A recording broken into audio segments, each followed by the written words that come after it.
ይምጣ አስተካክሉ ወይስ የኔ ነው? 1ኛው 2018 እነሆ የዕለቱ ዜና ወደ እናንተ እናቀርባለን። በዛሬው ዕለት ማለትም መስከረም 14 1ኛው 2018 ከጠዋት ጀምሮ ዝማሬውን፣ ጸሎቱን፣ ወንጌሉን በእህታችን ሄራኒ ወለተ ጊዮርጊስ አስተባባሪነት በቆንጆ ሁኔታ ሲደርስ አርፍዷል።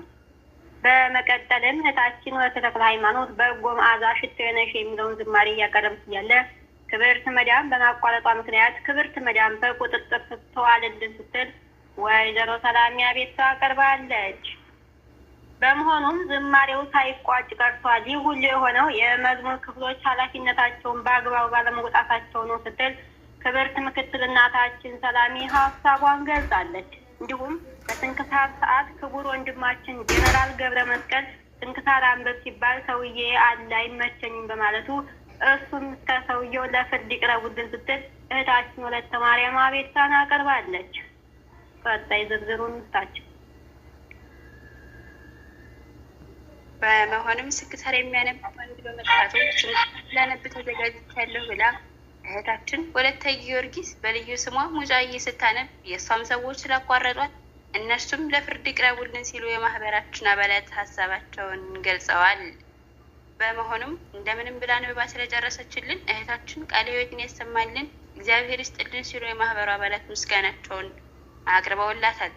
በመቀጠልም እህቶቻችን ዝማሬ ሲያቀርቡልን ቋንቋ በመቸገር ትንሽ ሲፈሩ አይተናል። በመሆኑም ክቡር ኮሚቴ ኃይለ ገብርኤል እንዳሉት ከሆነ በዚህ ማህበር ማንኛውም ሰው በሚችለው ቋንቋ ማገልገል ይችላል።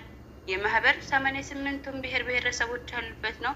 ማንም ሰው ሊቸገር ወይም ሊሳቀቅ አይገባም ሲሉ ገልጸዋል። ቀጣዩም ወደ እህታችን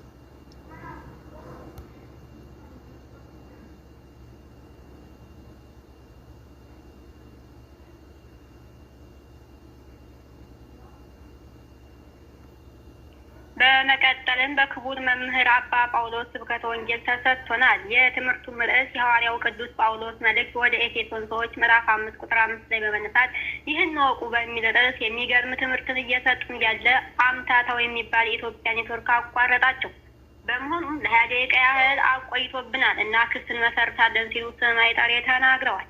መምህር ባቋረጡበት ሰዓትም የማህበራችን መሪ ወይም መስራች የሆነችው እናታችን ውድ ወለተ ሰንበት ከነ ልጇ መታ የማህበሩ አባላትም እንደ ተራ በጫጩት ሲንጫጩ ቆይታቸው ምክትል እናታችን ሰላሚ ምን አጉድዬባችሁ ነው ስትል ቅሬታዋን አቀርባለች።